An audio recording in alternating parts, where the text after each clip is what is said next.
borderline personality disorder symptoms. Now, some of us may have insight into our BPD symptoms impacting our relationships and life. Unfortunately, some of us may not be aware that these symptoms are impacting our relationships. Now, how do these symptoms arise? Well, they arise due to fluctuating brain chemicals from normal to amplified levels, and more information about it is found within section F and G of the report. So do have a read of these symptoms ranging from number 1 to 20.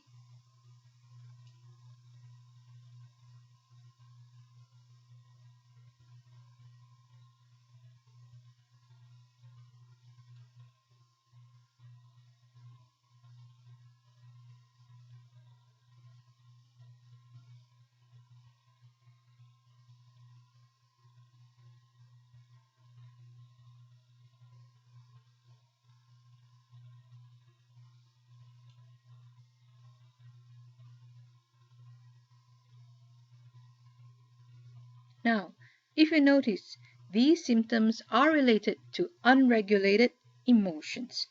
A defining criteria for BPD is splitting. What this means is that at times we view a person as very good, and at other times we view the same person as very bad. There's no middle ground. However, in this research report, it is theorized that borderline personality disorder is not just a personality disorder, but in fact is actually a form of resistant depression. Dysthymia symptoms occur due to low levels of brain chemicals, and more information about it is found within section F and G of the report. Now do have a read on the symptoms ranging from number 1 to 7.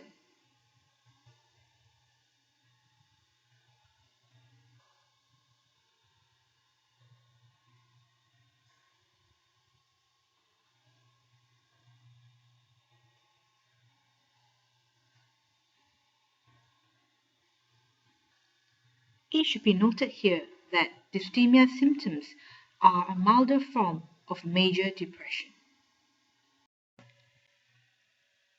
Bipolar symptoms arise due to fluctuating brain chemicals from mania or hypomania phase to major or moderate depression phase, and more information about it is found within section F and G of the report. Now, the major depression or moderate depression symptoms are found within the next page, while mania or hypomania symptoms are found here, stated as number 1 to 8. So do have a read on these mania or hypomania symptoms.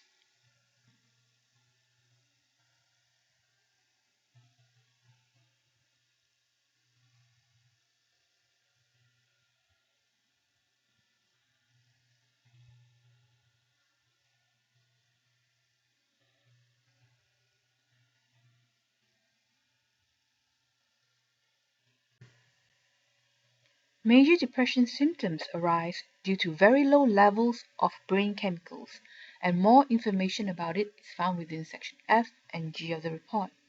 So do have a read on these major depression symptoms from number 1 to number 9.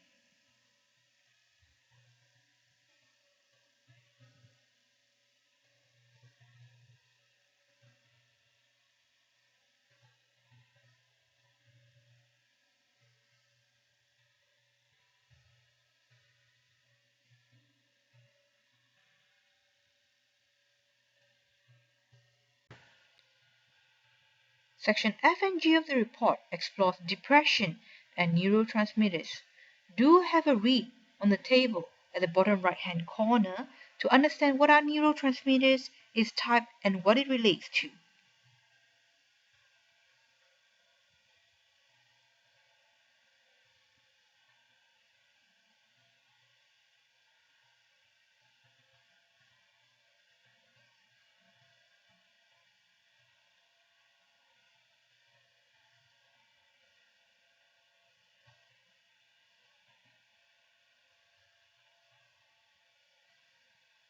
Now, we'll explore more on these neurotransmitters, but before that, what do excitatory, suppressed inhibitory neurotransmitters mean? Well, excitatory neurotransmitter means the higher the level of neurotransmitter, the more energy towards the cell.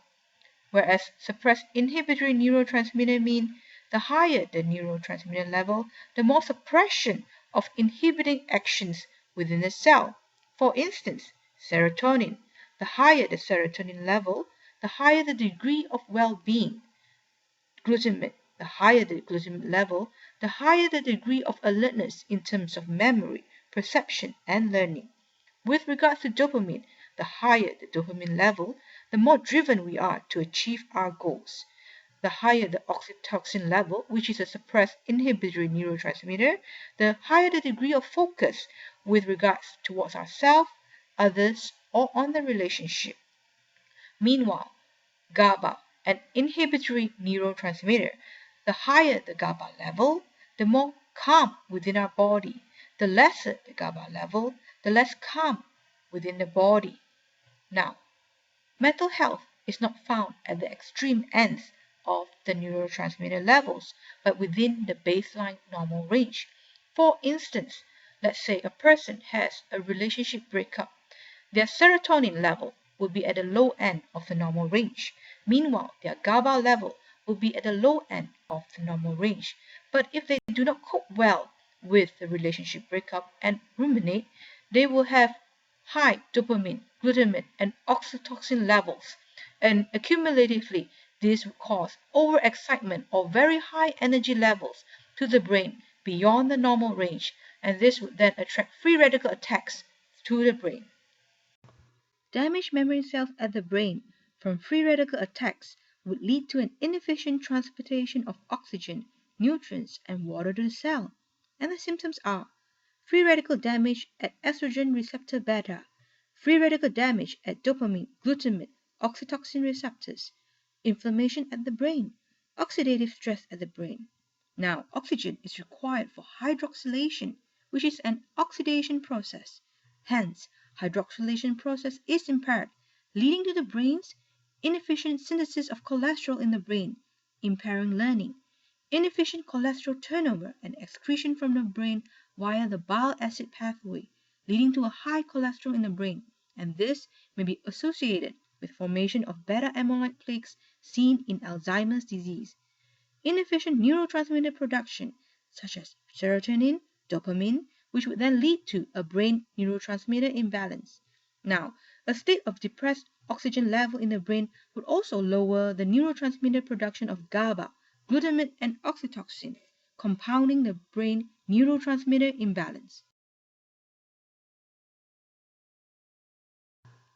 Now, hydroxylation problem greatly reduces tryptophan hydrolase and tyrosine hydrolase production and therefore greatly depresses serotonin and dopamine. Depressed oxygen in the brain also reduces GABA, glutamate, and oxytocin. Accumulatively, there is more brain inhibiting energy over excitatory energy. This is where major depression with anxiety occurs. Neurogenesis actions or antidepressant intake will increase all neurotransmitters. Now, though there's no more symptoms of major depression and accumulatively the inhibitory and excitatory energy of the brain is in equilibrium, nonetheless, dopamine, glutamate, and oxytocin are still at borderline high levels, while serotonin and GABA are at borderline low levels because the brain is not rebalanced to baseline range due to ineffective methylation. This represents borderline depression or borderline personality disorder (BPD), a form of resistant depression. Borderline depression or BPD individuals cannot cope well with stress, where any frustration or anxiety triggers will amplify serotonin and GABA to even lower levels beyond the baseline normal range, while amplifying dopamine, glutamate, and oxytocin to even higher levels beyond the normal range. This corroborates with a 2003 study. Overexcitement of the brain leads to neurotoxin. Now, the above adequately explains the splitting behavior associated with BPD, where they fluctuate between normalcy and extreme emotions.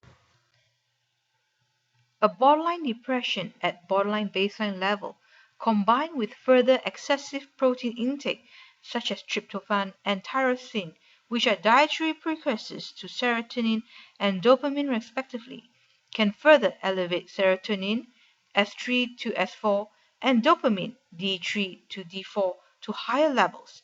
As such, dopamine would be at an extremely high level alongside high levels of glutamine and oxytocin. These elevated levels, together with a low GABA level, would lead to a total brain energy level that is overexcited. This perfectly fits into the definition of bipolar mania or hypomania. However, an overly excited brain will attract free radical attacks that can lead to all neurotransmitters being greatly depressed.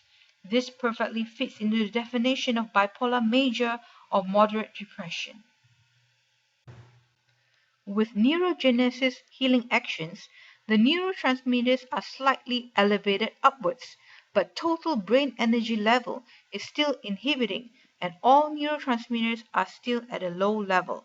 This represents dysthymia or persistent depressive disorder, a not so severe form of major depression. Therefore, we require effective methylation to detox neurotoxin, and effective methylation, hydroxylation, and adequate oxygen level in the brain to rebalance brain neurotransmitters to baseline level. Now a few questions. Given the same stressful situation, why do some people do not fall into depression while some falls into depression? Answer: because they differ in their stress coping styles, nutritional intake, and methylation gene status. Now, why some people do not get well even after taking antidepressants? Answer: because they possess a methylation gene defect and additionally may still repeat the wrong stress coping style and inadequate nutritional intake.